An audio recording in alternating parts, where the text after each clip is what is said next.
Alrighty, Sunday morning. Where are we going today? Lovely people. Not very far because of coronavirus lockdowns. But we've been invited out to go and look at a very unusual car. It's a left-hand drive and a British registration, and it's a model that we didn't get here. And it hasn't been started for many years, so my challenge is to get it to start. Probably just put some petrol in it and put a battery on it and it'll go. But we can do a few other checks and things. But I've got a fuel pump in the boot there in case we need to feed it direct from a tank in case all the lines are rotted out, but I don't think they are. I've not told you what model of car it is yet, so maybe you can guess. I think it's one of these British Forces jobs where somebody's been in the army abroad, so they've ordered a left-hand drive Opel and it's ended up back over here in a British registration plate. That's my theory anyway.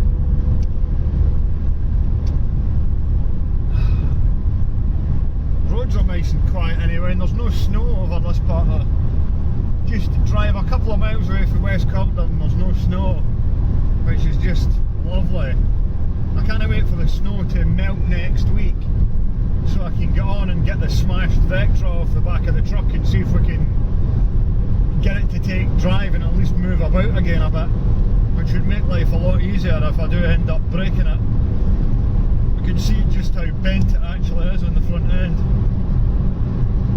Oh, and another thing, one of my old cars turned up this morning on the internet. I had a Calibra 4x4 16 valve, a J-Reg, which I picked up back in 2010 when I worked in Opel Vauxhall, and I got it for free off the guy that was, well, he offered it to me, he wrote to the magazine, because the MOT station had massively condemned it, but I think they wanted to kind of hoping that he was going to give it to them, but I ended up getting the car.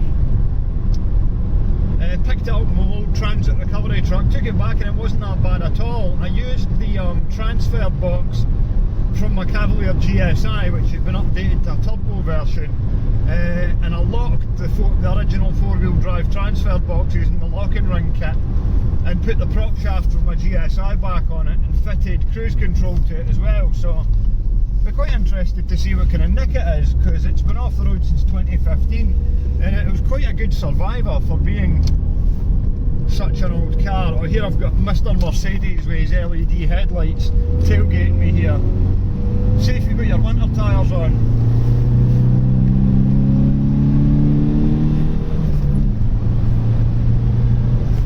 See you later.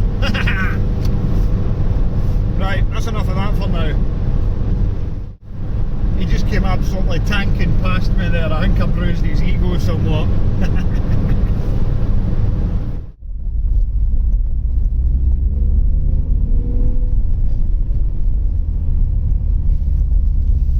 I guess this will probably be it here. Yes, indeed it is.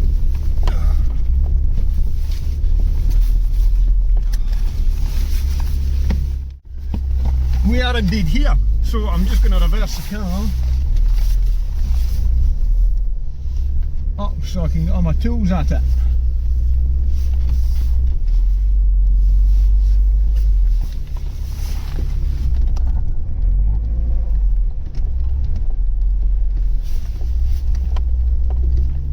Without hitting anything else, including somebody's boat. Looking bullseye prize winner. Right, oh, there's I think. Right, let's go and have a look and see what this thing is. Here we go. It's a Opel Omega, which has been parked up. Oh, look at that. Nah, nice and fresh in here. How long's it been parked up for? 20 years. 20 years. So, but it's been indoors during that time. We're on kilometres on the dash clocks, 212,000 kilometres. Last taxed 2003. So we're getting on for 20 years. They're nice seats. But look, it's got this weird European spec to it, where you get windy windows, which you just wouldn't get in a British model. What else do you get? Not a lot. There's no heated seats or anything like that. You get this big huge steering wheel. But aside from how damp it is inside, when I showed the photos on Facebook, it looked quite dry underneath. So we shall see. So here's the engine that's in these, which I don't think we got in a Carlton in the UK. We definitely got it in the Frontera. 2.4 injection, which has got like 129 horsepower, which it produces at a maximum of 4,800 RPM, so it's just about as lazy as a diesel engine. But it's got about the same amount of torque as an XE, so I'm willing to bet that you could probably get quite a lot more power out one of these things. The Germans have probably done it. You could probably see these in Opel Cadets and Mantas over on the continent, but not here because they're so rare. But you can't argue with the maintenance. Look at that's what the starter motor is on it, and they're chain driven as well because they're cam in head. Because at first I was a little bit excited. I thought, oh wait, this is like a big long stroke version of the good old 2 litre 8 valve, but it's not. It's really a rear wheel drive setup engine, a bit more old fashioned. So we'll have a little look around it and see what's maybe needed to see what's needed before we try and crank on it. If you look there, there's the 2 fuel lines there, and they look all right up here. It does look pretty dry. So we'll get the battery on it and just see if there is any fuel in it. It will be appalling if it is. I've got 2 gallons of fuel because it'll need it for a 70 litre fuel tank. But do we pour it in the fuel tank just in case it all comes and seeps straight out the side of it again? We'll just have to decide on that. What on earth is that? A 15? That is a 15 as well. We're on a roll. Right, 1 inch battery out the road. 1 charged up battery in.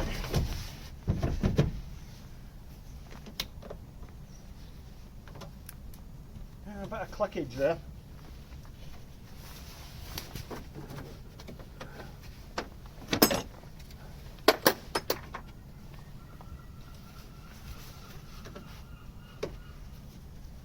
It looks like it has been maintained pretty well, eh?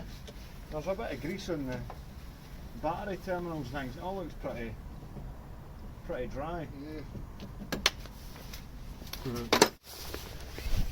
Right, not really what set the feet. I've got ignition lights.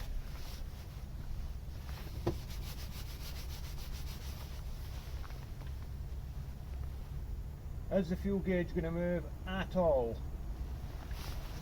Now we've got the full set, we've got the engine management light, the oil pressure, the battery, it's all present and correct, which is pretty good. Wait and see if we get any fuel coming up in the gauge. See there, we've got a full set of lights, but I don't think we've got a single drop of petrol. Is that gauge moving off the bottom stop at all? I don't think that it is. Interestingly, the fuel light's gone out. Turn the ignition off, ignition back on. That fuel light was definitely illuminated, so has it got a little drop of petrol in it? Right, well we happen to know that it will turn over. We've already done that, so we may as well just crank it on the key and see what happens without doing anything else to it, just to see.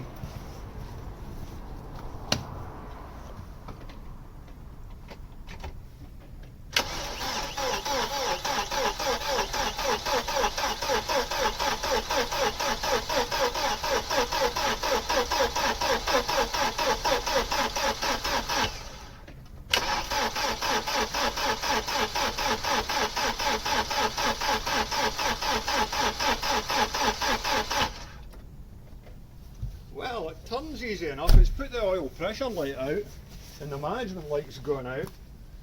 Let's go and see if it's pumped any fuel up to either of those lines. Right, just in there, that's where the fuel lines are, so we'll see if it's actually drawn any fuel up into the system.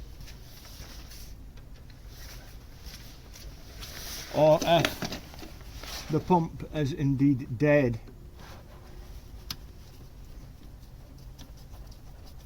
I think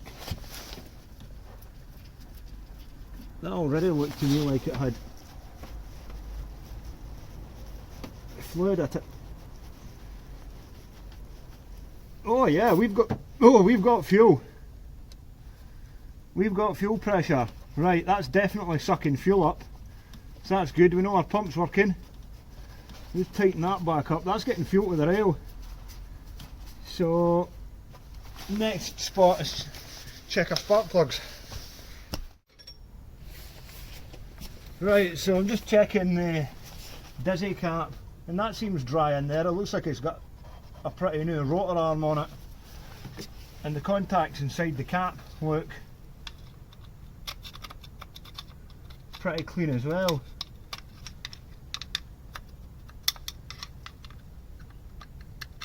I bet. Wonder if it's just needing a good clean up of the spark plugs. We can check that if it's sparking as well. I'm just giving these contacts a little clean up. They don't look that bad though. I am willing to bet that these engines have got loads more power in them than what's in the state of tune that it's in for the Carlton. There's probably like Armshire ECUs and camshafts and everything you can get for Germany for these. Because it doesn't physically take up any more space than a 2 litre. Oh, funny little short threaded spark plugs they've got on them.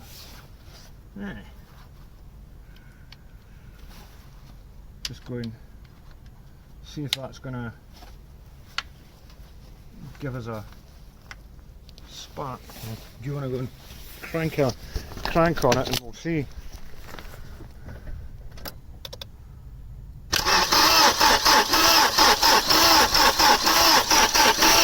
I did, I saw a spark there. There's one of the spark plugs. Looks pretty clean. That was like a healthy engine when it stopped, and we do know that it's sparking, so we can't be too far away. I wonder if you just dump some fresh petrol in it, which might make it more ignitable. I've just put another battery on it because I thought it was a bit weak. It's got spark and it's got fuel. Let's see what happens this time.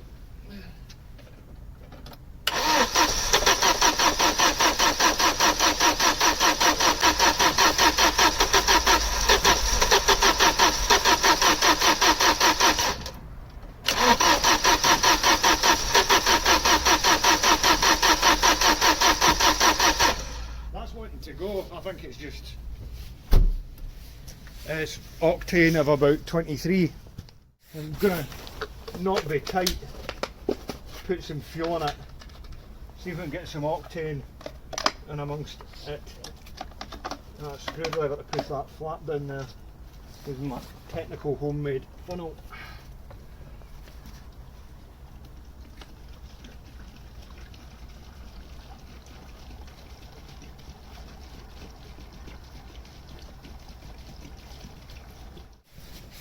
Let's try again with some fresh petrol in the mix.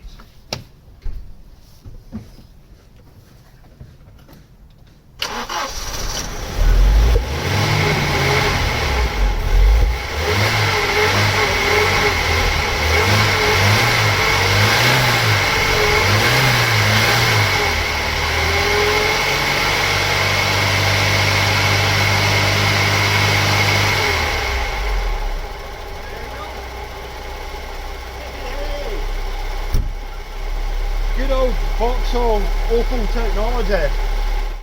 There's not a tappet or anything noisy on that. That's running mint.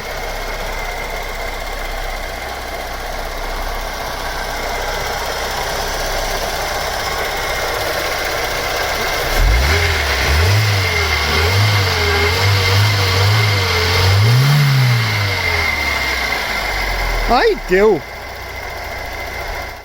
Alright, what we're going to do here, we're not sure that there's any water in it, but I can get on this coolant hose quite easily, so we're going to slacken this off and see if there is in fact any coolant in it.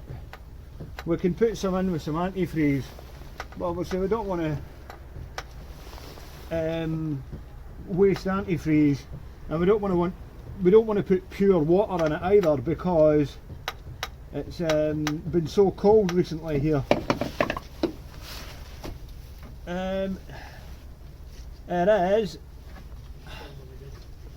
absolutely full of corrosion. Yeah, it's all kind of clogged up there.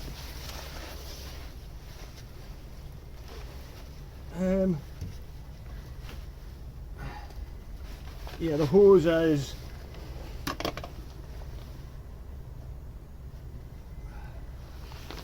like full of that crunchy sort of crud stuff.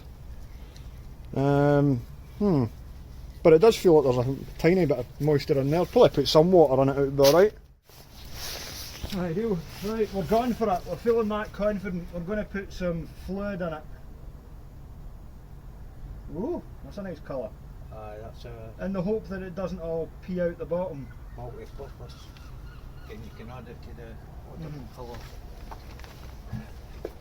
Because we don't know where the water's gone in it and if somebody's taken a pipe off it, but the chances are, if the caps, the systems on them aren't airtight, the water could have, a lot of it could have evaporated over the years. Oh, There's nothing pouring out a core plug or anything, is there? No. Because the amount of years that it's been sat, it would have survived some it would have survived the big freezes of 2010, 2011. I suppose if it's been in the farm. Aye. That's a heater tank full. We wait and see where it's going to. See where it's going to go. It might be a bit. Say the pipes. The pipes might be a bit clogged up in it. We'll go and fire it up again and see if it sucks the water into it. See what the pump does. Well, there's bubbles coming out of the coolant. Hopefully that's going to work its way around the system and bleed itself up.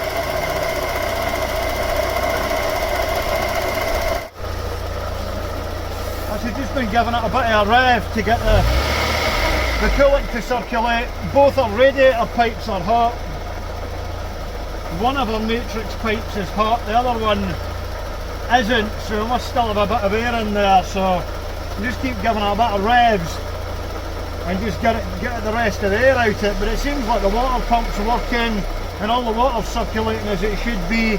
Just gotta wait for the thermostat to open to let the water right the way through.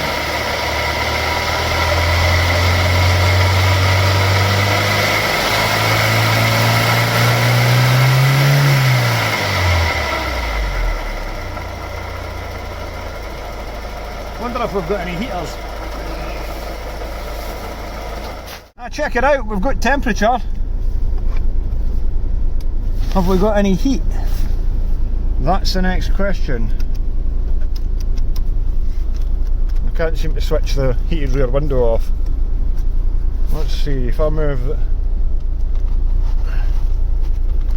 Is that going to move? I didn't feel like it moved. Well, that's working.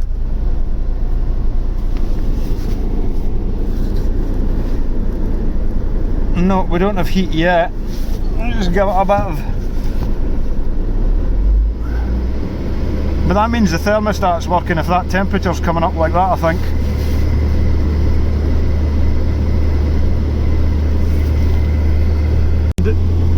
Starting to get a bit of heat from the top of the windscreen. There's a lot of crud in the system, so it may have a lot of corrosion in the matrix, which means you won't get great heat out of it, but aye, it all seems to be in pretty good order. Kind of like this big steering wheel. Is that a lorry or something? Here the coolant is the colour of diarrhea, as you would expect when it's sitting for so long, but all the pipes are hot and it's working. There's a bleed screw on top of the thermostat, so I'm just going to see if we get any air by cracking that.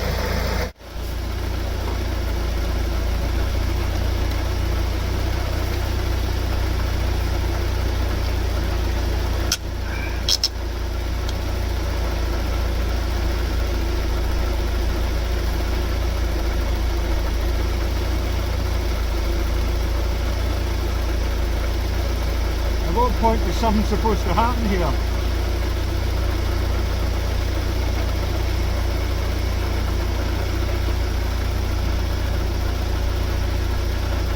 I think that's jammed with crud.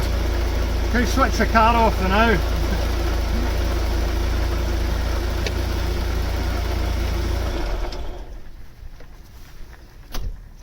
Ooh, I don't know what that is. Let's poke it with something.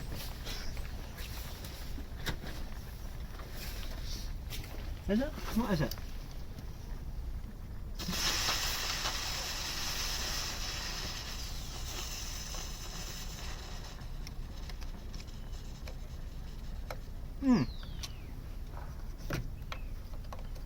Maybe it was just full of... look, it's full of... It's all backed up with that horrible stuff. Okay. Fair enough. So, I'll go and put this back in. You just start the car again and we'll see what happens.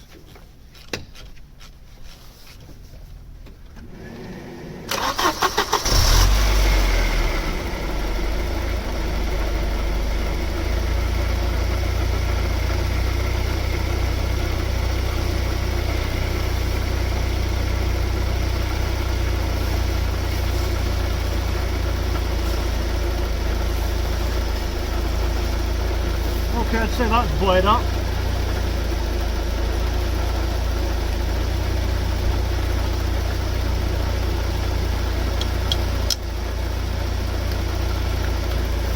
Aye, I got a bit of air out it.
Can't get all around.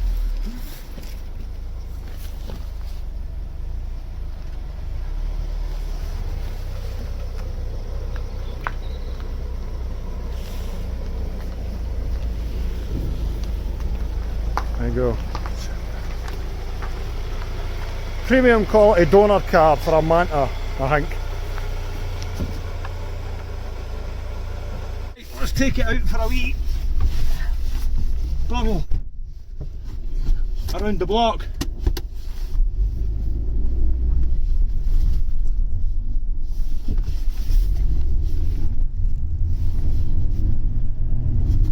That pool's clean anyway.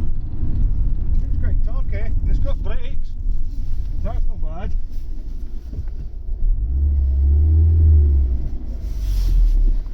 Oh, car coming, come on.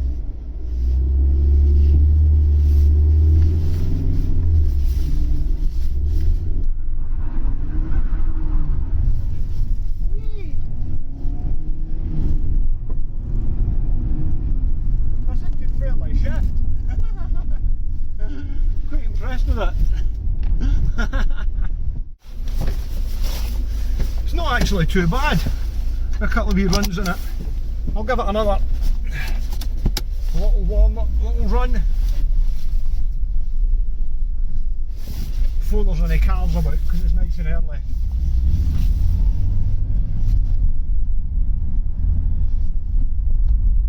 It goes into third gear, okay. Anyway, any cars about.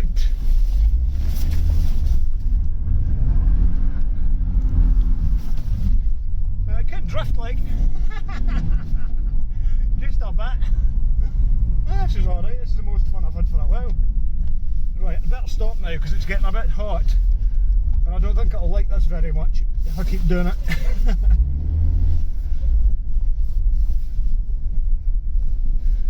Aye, so there you go, Opel Omega 2.4i. Rare car. Not much use in its standard form, but I think the engine and gearbox and back axle could do well on a Manta or a Chevette or something like that, so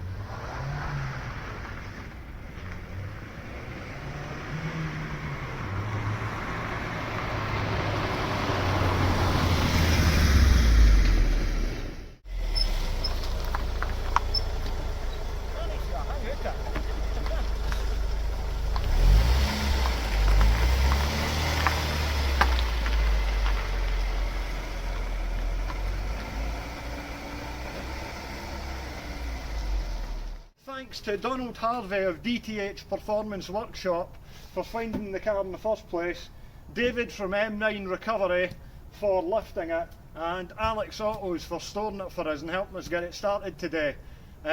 All the details for these guys, if you need recovery on mechanical, any services like that, will all be going along the bottom of the screen now. Cheers guys, see you next time.